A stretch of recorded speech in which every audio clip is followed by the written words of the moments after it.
The primary purpose of Tiger Island is to raise awareness of the real threat of extinction. Through education and fundraising, we can make a positive change to their future. The Dreamworld Wildlife Foundation is the world's largest contributor of money to the globally recognised 21st century tiger, an organisation dedicated to healing wild tigers in the future. Thank you for being here. 이게 좀 모두 매치였어 있어. Good afternoon, ladies and gentlemen, and boys and girls, and welcome to Tiger Island. My name is Melissa. So hopefully this afternoon we are going to demonstrate some of the natural behaviours that you will see from tigers out in the wild. I say hopefully because at no time are we going to force our tigers to do anything they don't want to do. It really simply doesn't work like that. As you can see with Kiko sitting in the pool, we are simply going to ask them and reward them with their favourite food. So you can see the guys out here have some silver patches on their hips. So what's in there today is some full cream milk, frozen milk cubes, pieces of red meat and also chicken pieces as well. So introducing the tigers and the staff out here this afternoon. So on my far left hand side I do have Tom, and Tom is with Carly, and in the pool here is Kiko, and Ben will hopefully be working Kiko here this afternoon. Kiko and Carly were born in Japan, so they're just over 2 years of age and they've been with us since they're roughly around 3.5 months of age. The other two tigers out here on my left-hand side with Dan, we do have a Kasha, and over on my right with Pat, we do have a Dira. The Dira and the Kasha were born right here at Dreamworld. They're roughly around 1 month younger than what Kiko and Carly are. They're probably the two tigers you want to watch the most during our presentation. They really do enjoy and get involved in all of the behaviours that we do ask this afternoon. So what we're going to start off with is probably the second easiest behaviour, just using milk as a reward, and we do refer to it as a sit-up. So hopefully we'll get a chance to see a sit-up this afternoon. I think Akasha's going to lead the way. So a big round of applause for Akasha. So if you do see something that you like, feel free to clap, cheer, scream, whatever you want to do. The more involved you get in the presentation, the more involved the tigers will, and also the handlers do appreciate it. It is sometimes a bit of hard work out here when your tiger's just wandering off doing whatever it wants to do. So you can notice over with Tom and Carly there, she actually thinks she's nailing this behaviour, and she, during our initial training, was misunderstood what we're actually asking of her. She thinks the sit-up is just lifting up that little bit of a left paw there, giving everyone a little bit of a wave there, and she's happy to be rewarded for that. And we're happy to do that as well, and that's more our fault than anything else. So hopefully in the future she may understand a little bit more what we want. But the sit-up behaviour allows the tigers, there goes a Dira, halfway into a fight stance, but not quite. There it is there. So big round of applause there for her. So allows them to look over long grass to see where their prey items are. It also allows them to investigate scents and smells left behind by other tigers as well. And that's because they are solitary animals out in the wild. They have their own set territories that they live in. If they come across a smell left behind by another tiger, they can actually determine whether that tiger was a male or a female, and if that female is ready for breeding or not as well. If they want to investigate a scent or smell slightly higher up, say on a tree trunk, what they'll do is go into a rise. And we're going to demonstrate two different variations here today. Akasha and Dan are going to do the Tiger Island way, which is up on the shoulder there, whereas hopefully in a few moments, and there goes Pat and Dira as well. Whereas Carly, you can see over to the left-hand side there, is going up against the side of the tree. And that's how tigers will be doing it out in the wild. So what it allows them then to do is scratch down the side of the tree to leave behind a visual signal for other tigers to know how big they are. In between their toes, they actually have scent glands located in there as well as on their cheeks. So besides that visual signal, once again, they're leaving behind their scent for other tigers to know that there is a tiger in that area, because they really don't want to come across other tigers out in the wild. It also allows them then to sharpen those claws as well. We explain their claws are a bit like an onion, so they're taking off the dead outer layer, and then they have a nice sharp layer underneath, which they'll need for grabbing and taking down those prey items. So what we're hopefully going to get from a Dira is a fight stance or a free stance position. And this will show you that Dan and Pat is not as strong as what they actually want you to believe. So there she goes, taking all of that body weight into those two back legs there, holding our own body weight up there. So what it allows them to do is free up those very big front paws. So if they do come across another tiger and they are going to have a fight with each other, this is what they'll briefly square off in. So they're hopefully going to knock their opponent down onto the ground, where they'll use those sharp claws and those very powerful teeth to inflict a lot of damage onto that other tiger. Speaking about their teeth, you're going to be able to see the real thing there at the moment with all of our 4 tigers. And you'll be able to see them. With my hand, in my hand here, I do have a replica tooth. So for an adult tiger, it's roughly around 12 to 13 centimetres in length.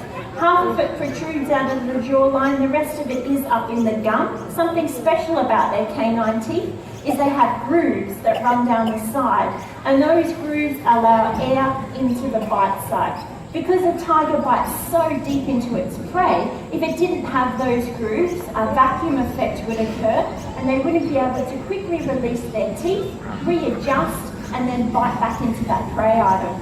Behind the canine teeth, they have a little bit of a gap, and then they have what we refer to as carnassial teeth. And those teeth act like scissors. So they slice off chunks of meat which they then swallow whole, so they don't chew their food like we do. So if you want to give the 4 tigers and also the handlers out here a big round of applause for the start of the presentation. So what we're going to be doing now is increasing the food reward and introducing meat into the behaviour system here. So hopefully Kiko is going to be heading up first. And this is the behaviour she enjoys doing the most. It is a little bit wet here this afternoon, so we probably won't get her too overly excited jumping from the platforms. But sometimes she does slip, and we don't want her to not get confident enough to be able to do this behaviour tomorrow as well. So this is the behaviour she enjoys doing the most. They all enjoy doing different things, so we do pick the things that they enjoy, and that's what we're demonstrating out here during these presentations. So keep an eye out behind me if Ben's fast enough. Hopefully get a bit of a bunny hop. Oh, pretty good there for her, and also Ben as well, so a big round of applause there for Kiko. So we're going to get Kasha up here now. So you'll see the little bit of differences between the two. Kasha is not as enthusiastic as what Kiko actually is. She really will just come to the edge of that first platform, just makes it onto the second platform. So they don't want to be leaping 6 metres every time if it's not necessary for them. Any metres? If it's not necessary for them to do that. So up she goes again. So back across. We'll bring her across. Have a look at her tail. You'll notice her flick over the back of her, providing her a little bit of stability and a bit of momentum to help her to make that distance across the platforms. So even though we laugh at it, it's not a good thing for her to get into the routine of jumping down and then hopping back up again. So Danny's going to try a little bit of momentum here to keep her going and giving her a nice reward, and hopefully we may get a bit of a bunny hop out of her, but I won't hold my breath. About as good as they get. No, Dan, that wasn't very good at all. So what we're going to do now is focus over here with Pat and Dira. We are going to demonstrate this afternoon how tigers are able to climb trees. It was originally believed they're not able to do this due to their size and how small their claws are, but they definitely can, so get your cameras focused. She will head up fairly quickly. Here she goes, all the way up to the top of our climbing pole. So big round of applause there for Adira. Makes it look very, very easy indeed. So what we want from our tigers is actually this little bit of behaviour here. So we want them to shimmy down to a nice safe distance before she actually releases and drops down from the ground. Otherwise, sometimes they try and jump from the top, which is not great for their joints. So there she goes. There's another big round of applause for Adira. So what we're going to do now, folks, is slow it down a little bit and show you behaviour that we're training our tigers to do here at Dreamworld, and it's known as marked training. So you can see the guys have some wooden boards, so they're going to throw them down onto the ground. That's then the cue for the tiger to go on over, place those 2 front paws onto the board, stand there nice and still for a couple of seconds, and then they'll be rewarded with pieces of meat and also milk as well. The reason that we train this technique is it allows us to use it during health checks on our tigers. Also, sometimes our tigers are involved in documentaries, in television, and also in commercials. The long-term benefit of having tigers involved in those documentaries is it allows us to raise awareness for tigers in the wild and then raise money to save those remaining tigers. 100 years ago, there used to be over 100,000 wild tigers. There are now less than 4,000 remaining in the wild, and the biggest issues that they are facing is habitat loss and also poaching as well. It is through our Dreamworld Wildlife Foundation that we're able to support organisations out in the field to educate people that tiger products do not have any medicinal value in them at all. And we are currently sponsoring anti-poaching patrols in Russia for the Siberian tiger and also in Sumatra for the Sumatran tiger as well. So you can see a little bit of footage being played behind me, and that's when at the end of last year, Pat was lucky enough to head over to Sumatra to go out on one of those anti-poaching patrols to see where our money is actually being spent. It is work that we're very proud to be involved in. It's something that you might like to help us do as well. The easiest thing that you can do today, if you have some spare change, pop it in our donation box, which is located just in front of the shop. All the money that you put in there goes to save wild tigers. It doesn't go to look after these tigers or new rides. It definitely does go to a worthwhile cause out in the wild there. You can also, for a $10 donation, take home a unique souvenir of your visit here at Tiger Island, and that's one of our paw prints of our tigers, which we do during the day whilst the tigers are resting and sleeping.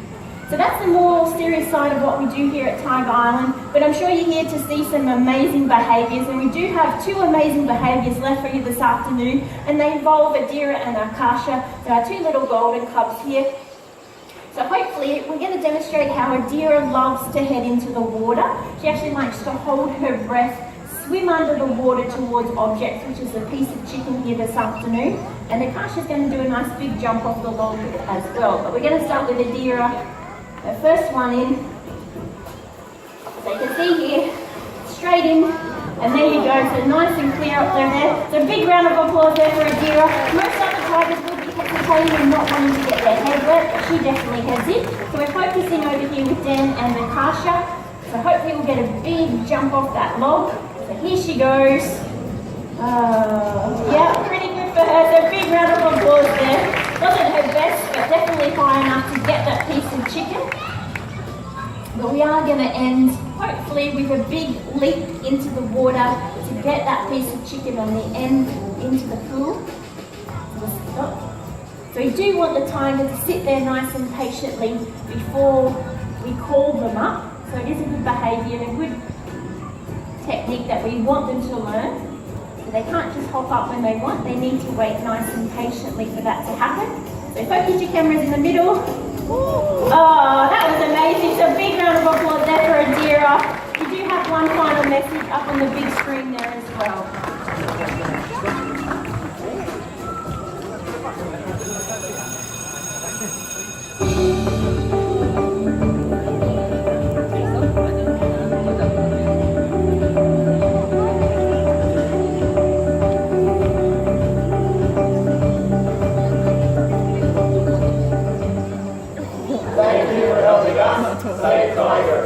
So thank you folks for joining us down here at Tiger Island for our second presentation for today. So I hope you enjoy the rest of your day here at Dreamworld. So thank you and bye for now.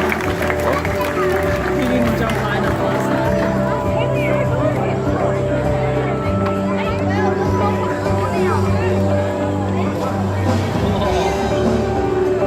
So you can see the handlers, they're just working on a few behaviours that they want to fine tune with the tigers.